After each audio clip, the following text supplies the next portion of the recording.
I've been dreading making this video for far too long, but alas, it needs to come out. So here's my June and July wrap up. We are monsters. We give and we take. For those that don't know me, my name is Rainy. I read a lot of books, primarily fantasy romance. So if you're interested in that, like and subscribe and do all the things. Like I said, I don't like doing wrap-ups. I don't know why. I don't care to talk about the books that I read. Maybe it just seems daunting to sit here and talk about the books that I've read and like all of my thoughts and things. I don't know. Maybe it's the fact that like it takes forever to like, you know, figure out the stats and pull out the books that I read and like all the things. I don't really know why exactly I hate doing it, but I do. And so I've been putting this off for a while because for the Amazing Readathon in June, I read 32 books. And then luckily I only read, I think 7 or 8 in July, but that's literally 40 books that we have to talk about today. 40 books. And that's why I cry myself to sleep at night, friends. That's why I cry myself to sleep. But you know what?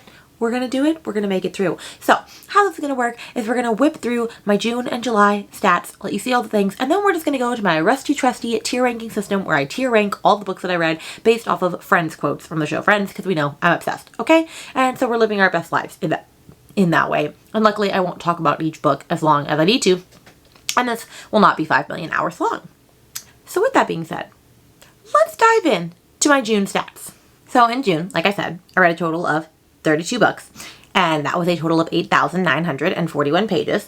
The best time I've had. I listened to 59.27 hours of audio, and my average rating was a 3.9 star, which is pretty good actually. As far as books acquired, 28. You will see that in August I'm doing significantly better. I've only got 2. I'm killing the game. Library books 1. Rereads 4. I reread a lot of books this month. We'll talk about that in a minute. DNFs 0. I started 21 series. That's not helping my series goal at all. And I had 10 diverse reads. Okay? Like I said, the Amazing Readathon really helped me. And having summer break off and not having to, you know, teach tiny humans. That also helped. Now we get to the ratings, and I had 1 2-star, 3 2.5 stars, 3 3 stars, 3 3.5 stars, 13 4 stars, 2 4.5 stars, and 7 5 stars. So I highly enjoyed most of the stuff that I was reading. Thank goodness, because I read a lot of books.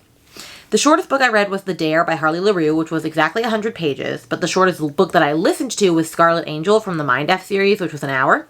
The longest book I read was Glow of the Everflame at 598 pages, but the longest book I listened to was A Court This Cruel and Lovely at 6.1 hours. Then we get into the genres, and I read 1 contemporary, 1 erotic, 4 fantasy, 3 horror, 1 humor, 1 mystery, 8 romance, 7 romantasy, 1 sci-fi, and 5 thrillers.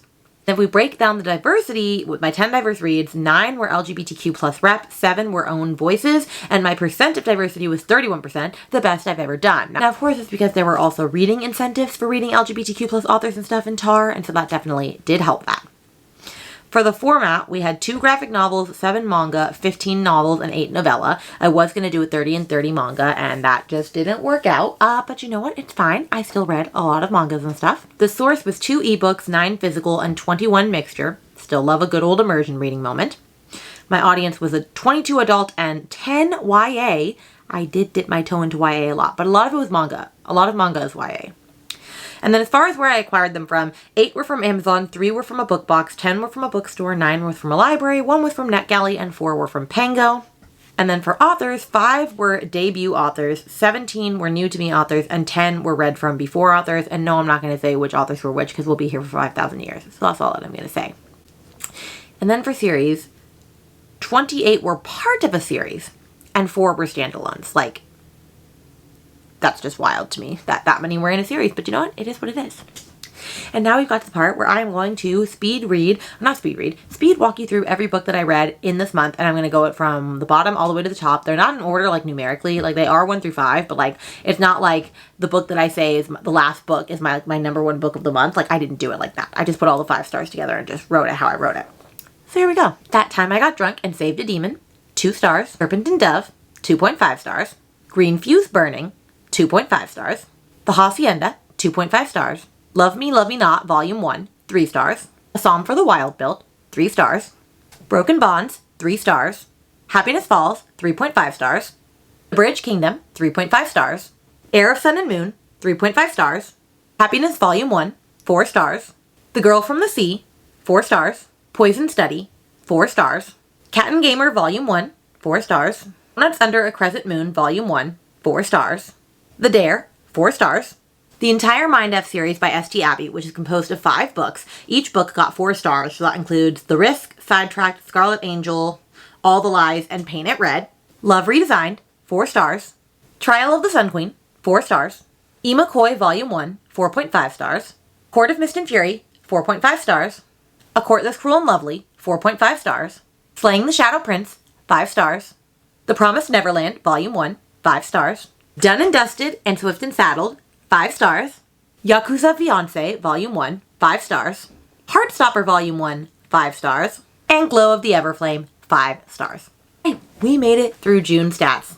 On to better and brighter days. On to July, shall we? Let's just whip through it. And this will actually go a lot shorter because I read significantly less books in July.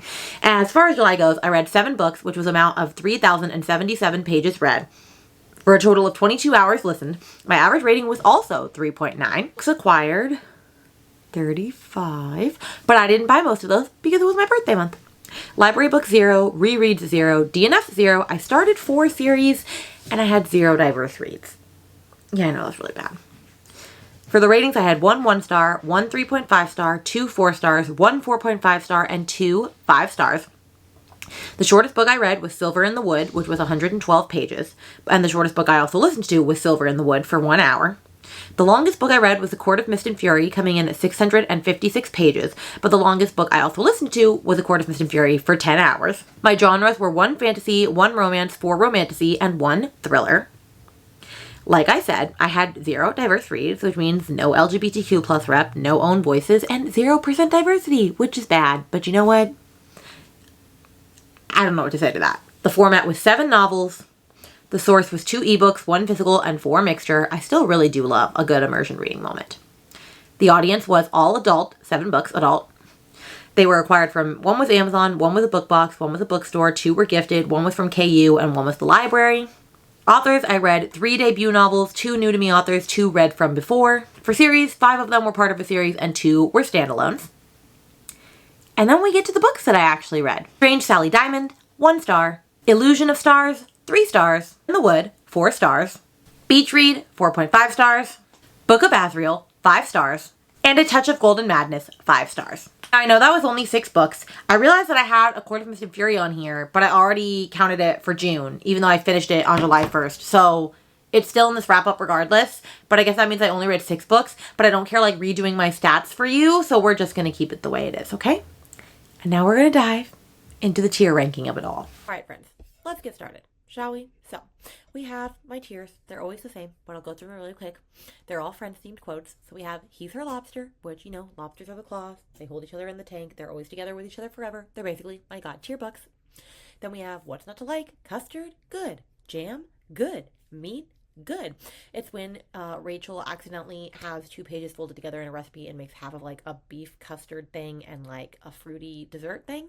And so that's Joey saying, you know, these are good books. Like, what's not to like about them? Then we have Phoebe singing, smelly cat, what are they feeding you? It's like, you want to love it, but there's something wrong with it, but you still love it. Like, there's something there, right? And then we have, I wish I could, but I don't want to. I wish I could say I like these, but honestly, I really don't care.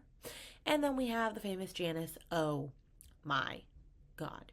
These are absolute trash, dumpster fire. And I do have some that are going to go into that category.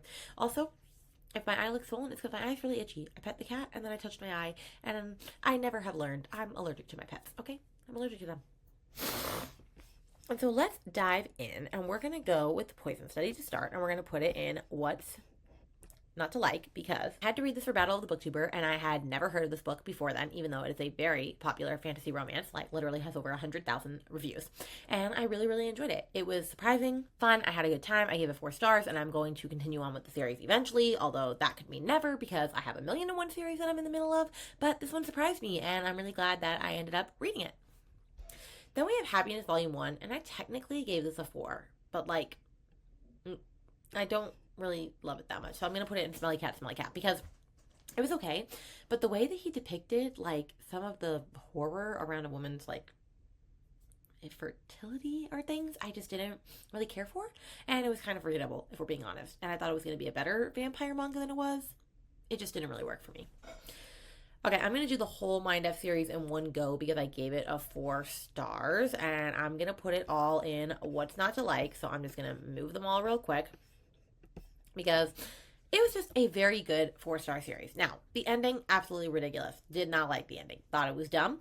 But I had such a fun time with these books regardless. Like, it's not anything to, like, take realistically. Like, it's just a fun, smutty time with, like, a splash of romance and, like, suspense. It was very, very fun is all I will say about this. If you don't know this, it's literally about a girl serial killer. Basically, she is righting the wrongs to all these men that did stuff to her back in her old life, and she has a new identity, and she's picking them off one by one. But she's also having a relationship with the FBI detective that is literally searching for her, but he doesn't know that he's searching for her. It's a whole thing. But a good time overall. Then we get to The Promised Neverland Volume 1. I'm also going to put that in What Not to Like. This was very surprising when you actually find out what's going on in this orphanage of kids. And it was wild. It was fantastical horror. I really enjoyed it. I appreciated where the story was going. My friend Sarah didn't like it, and so she actually sent me her first 2 copies of the manga. And so I'm starting to slowly build my collection of this. And yeah, I'm live, laugh, loving with this little manga series. Then we have Heartstopper Volume 1, which was a reread, and like, I don't want to put it in God tier because, like, I don't think any manga or graphic novel is God tier, but, like, if I was going to put one in it, it would be that. I mean, what's not to love about Heartstopper? Heartstopper is adorable. If you haven't heard what this book is about yet, I'm a little concerned for you. It's just a high school sapphic love story, okay? It's just so good. Then we get to A Psalm for the Wild Built. And, I don't know. I'm going to put it in Smelly Cat because I did want to love this book, and I didn't. However, it's a cozy sci-fi. Like, have I not learned by now that I'm not a cozy anything girly? Maybe not. But this one, I liked the characters. I liked Mosscap. I liked whatever the other dude's name is. Why am I blanking on it right now? Like, I liked all of the characters. It's just the story that I didn't really care for. And so it was fine. It is what it is. Am I going to continue on with the sequel? Probably, because it's like 100, 120-ish pages. So I might as well just finish this duology off. But, like, it was in the middle for me. Then we have Love Me, Love Me Not, Volume 1. And I know I gave this a 3. But I'm going to put it in I wish I could, but I don't want to. It was just very boring for me, very meh. There was nothing special about this manga. I honestly couldn't even tell you what it was about still because I really didn't care about it that much. And so, that's all I'm going to say on it. Then we have Serpent and Dove. And that is going in. I wish I could, but I don't want to. Probably should go in Smelly Cat because I literally don't know why this book didn't work for me. Like, it literally had all of the tropes that I love in a good fantasy romance, but it just didn't hit. It just did not do it for me. I don't know what's wrong with this book, but I will not be continuing on with this series. Then we have E. McCoy Volume 1, and I really enjoyed this, so I'm going to put this in What Not to Like. It was a very cute little manga. The characters were just very sweet. I just had the best time with it. It was a romance one because I read a lot of romance mangas, but it was sweet, cute, to the point, and I feel like I don't have a lot to say about the mangas because, like, they're so short, but, like, this one was one that I would recommend widely. Then we have Donuts Under a Crescent Moon, and I would also put that in What Not to Like. This one was a cute little sapphic one about this workplace romance and these 2 girls that are very different than each other but end up having a thing for each other, and I'm very excited to see where this one continues. I do own book number 2, so I'll hopefully get to it sooner than later, but I'm very glad that I read this. Then we have Broken Bonds by J. Bree, and we're going to put this in Smelly Cat because I read this, a buddy read this with Cassidy and a couple other of her Patreons, and she binge read the entire series and had a fun time with them and gave most of them 4.5 stars. And I read this one and I don't really understand why people are, like, giving it that rating when it's really not a good written book. But then I've read, like, The Sword and the Scepter by her, and those are significantly better reads, so I just wonder, like, what happened when she wrote this. And it's not like she wrote this that long ago. This was, like, during 2020, the pandemic. But yeah, I will continue on because I'm interested in knowing what happens, but, like, it's very bad writing. I have Cat and Gamer Volume 1, and I'm going to put that in What Not to Like as well. It was very cute about a girl that is a gamer and literally adopts a pet cat, and it's their relationship together, and it's the cutest little thing ever. I love that there was, like, little chapter breaks that were, like, in the perspective of the cat.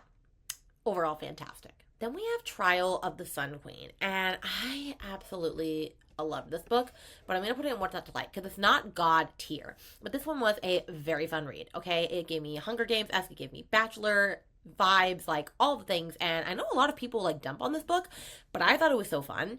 Like, I didn't take it that seriously. I did get annoyed at the ending because the ending was one of those endings that, like, doesn't give you a lot of information, and you're just like, why did I read this book if you're not going to give me, like, some sort of resolution? But I still had a lot of fun with it, and I'm excited to see where the story continues, and I did buy book 2, so I hopefully will continue soon. Then we have The Bridge Kingdom by Danielle L. Jensen, and I'm going to put this in Smelly Cat because I was expecting to really enjoy this. I had heard it was a more political heavy book, and so I went into that knowing that because that's not always my jam. But like this one, there was just something missing for me. I don't know. I couldn't really connect with the characters that well. I mean, I gave it a 3.5 star, and I'm going to continue on because everyone says that Traitor Queen is significantly better. But this first book just didn't really work for me, and I'm a little sad about it because, like, I feel like it's a tried and true fantasy romance wreck. Like, a lot of people have read it, but then again, that doesn't mean that a lot of people have loved it. It was just in the middle. Then we have The Dare by Harley LaRue. And I'm not saying that this is God tier, but I really liked this book. I really did. I really did. I don't even care if I say that I really liked this book. It was 100 pages of, like, straight up crazy kinky smut, and I was for it. I do know that it was banned on Amazon for a while, and I don't think that it's that bad that it needed to have been banned. But it's literally about this girl that at a Halloween party ends up seeing a guy that she like had a very brief fling with, and they end up having like this tumultuous night together that's very kinky, and then there's like other people in the mix. That's all I'm going to say on this regard, but I'm very excited to read Losers, which is a continuation upon this novella. Then we have Yakuza Fiancé Volume 1, and I'm going to put this in What Not to Like as well. I did not see this one coming. It was like a mafia-esque manga, and the romance in it was kind of toxic, and I shouldn't be here for it, but I kind of am, and I don't know what that says about me as a person. If you've read this, then you know, but I just thought it was a fun little time, and I'm very excited to see where this narcissist man ends up going with this girl. That time I got drunk and saved a demon is going into, oh my god. I did not like this book. I did not like it at all. I know you're not supposed to take it seriously, and I wasn't taking it seriously, but it is just so bad. I cannot tell you how much I did not like this book and was speeding through it as fast as I could because I just needed it to be over with. I just needed it to be over. It was not a book that I appreciated any semblance of time in, and I'm very sad to say that I will be reading the second book soon for a vlog, and you will understand why come September, but I'm not excited about it. And we have A Court This Cruel and Lovely. And I'm going to put this in What's Not to Like because I really did enjoy this book. It was a 4.5 stars. It was a popcorn read. I had the best time with it while I was reading it. It was just a fun, like, it wasn't doing anything new in the world of fantasy romance, but like it was easy to read. I was loving it. There were twists and turns that I was enjoying. I really enjoyed the characters and the found family aspect of it all. And so I am currently in the middle of book 2. I'm supposed to have finished it already for book club, but you know what? I have until the end of August to actually worry about that. Or, yeah, the end of August. So I'm not that worried, but it was just a fun time. Like, I just really enjoyed myself the entire time I was reading it, and I read it so fast. Then we have Done and Dusted, and I'm also going to talk about Swift and Saddled at the same time, and I'm going to put those both in He's Her Lobster because I 5-starred both of these, and I had the best freaking time with these. Like, they're literally right here. I annotated the crap out of them because they were actually for a local book club discussion that we did, and then I've since learned that I'm probably not going to ever go to that book club discussion again because, like, it was just all right, but, like, I don't really care for the romance books they're choosing, but I am glad that I got these out of this.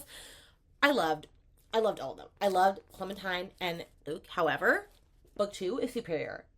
Ada and Wes are everything. This book was miles above this one. I loved both of them though. I loved the ADHD rep in this one, but I also loved the trying to find your purpose in life of this one. But like the thing is, she does need to dig a little bit deeper into the issues that she's trying to talk about. Like she like touches on them, but then doesn't really keep going about them. But like these were just so sweet. These books were so fun. They were the perfect cowboy romance that I needed at the time. I am so very glad that I read these, and everyone and their mother needs to pick these up, and I cannot wait for Lost and Lassoed in November. Which that then reminds me, because I literally see another book on my shelves right now that I don't see up here, which is Love Redesigned by Lauren Asher, and I'm not going to go get the picture real quick, but we're just going to talk about it then. Love Redesigned would have gone in What's Not to Like. It was perfectly fine, but I've just learned that like a contemporary romance really has to wow me to get into 5-star territory, and like it was fine, it was cute. I love Lauren Asher's writing as always because I loved the Lakefront Billionaires from her, but like it was just fine. Next we have Slaying the Shadow Prince, and that is going in He's Her Lobster. I absolutely loved that book. I ate it up. Helen sure did me good with this one. I loved the Shadow Race. I just loved this entire book. I thought it was so fun. I thought the fantasy was an interesting, like, take. I keep feeling like I'm saying I had a great time with it, but like this one was good. It was a lot of plot, but also smutty, but also just so sweet. And I cannot wait to read the series that it like is pulled from Blood and Steel, because I've been waiting to read that one for a hot minute. But I'm so excited that I finally got to this. It was everything I needed and more. Then we have Heir of Sun and Moon. And I'm going to put this in Smelly Cat because I was fully expecting to absolutely love this book. It's a bodyguard romance about Rapunzel retelling, and I thought it was going to be a 5-star. And it was a 3.5 star if I'm being generous. It really should have been a 3-star. It had a lot of stuff that didn't need to be in it. There were parts of it where I was like, why am I reading this? Like, what's really going on here? I feel like not a lot was happening, but a lot was happening all at once. I only cared about one perspective. I didn't care about the other perspective. And apparently you're actually going to learn a lot more about that person in book 2, which is fine. But I feel like they didn't even need to really be introduced until book 2. So it was just kind of frustrating. But like, it's the author's first book. So like, I shouldn't expect that much from it. But like, it was still just a little upsetting. Then we have Happiness Falls by Angie Kim.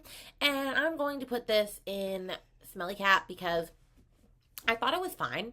But there were just parts of it that, I don't know, I feel like the mystery itself was not actually that very exciting. And when you get to the end of it, I'm just kind of frustrated. And I was like, why didn't we actually find anything out? Which like makes me annoyed. It was more of like a mystery, but like the mystery was literally unsolved. I don't know how I feel about that. I did think that the autism representation was pretty good, and so I wasn't frustrated by that, but like literally it just felt like I read this for no ultimate purpose because it didn't really go anywhere. And that's kind of a waste of my time if we're being honest. We have The Hacienda. I'm going to put this in. I wish I could, but I don't want to. I wish I could have liked this book. I feel like there was a lot of good things going on for this book. I just did not give a rat's booty. Now, to be fair, I was not wanting to read thriller and horror when I had to read it at the time. It was a whole thing. Like, we're not going to talk about it. But it was just not a book for me. And I'm still very sad that I didn't like it. Would I try from her again? Yes, because I do have her Vampires of El Norte book, and I am interested in that, obviously, because it's vampires. But I am a little scared because I didn't care for this one. And I feel like her books are, like, more historical thriller, and, like, I really could not care less about that. But it's fine. We have Greenfuse Burning, and I'm going to put this in, oh my god, because I really didn't enjoy this book. I could not even tell you to this minute what this book is about. I don't have any recollection or remembrance of this book.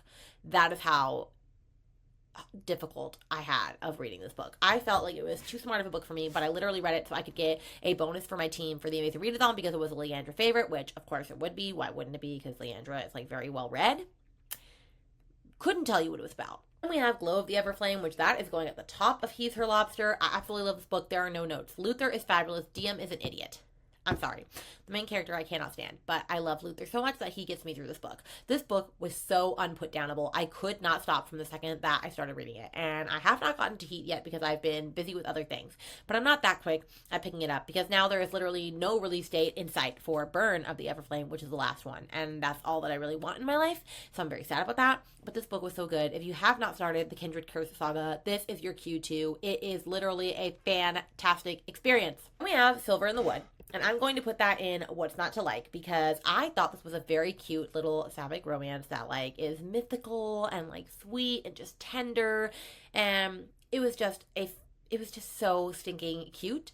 Like it was just, I don't know what I was expecting from it, but it was like woodsy and whimsical and like cute and I just loved it, okay? It was a good little experience. I need to continue on with book 2 because like they're both short, very little short novellas, and it's just a fun woodsy time. I have Court of Mist and Fury, and I feel like most people should say that I'm going to put it in God tier, but I'm putting it in What's Not to Like, and the only reason I'm putting it in What's Not to Like right now is because I had to speed read it for Battle of the Booktubers, so I read it in literally like 2 days. I was reading it like so very fast that I needed to get it done. I feel like I didn't have the full time to appreciate it in the way that I would have liked to, and so I am sad by that regard, but I do plan on rereading it at a later date, and then hopefully I will get to love it the way that everybody else does and appreciate it, but I still had a very good time with it overall. Then we have Beach Read, and I'm gonna put it in God tier only because like it was a 4.5 star read, but I very, very, very much enjoyed this book. It is my favorite Emily Henry to date, although I am reading Funny Story right now, and that could possibly change because I'm absolutely loving Funny Story.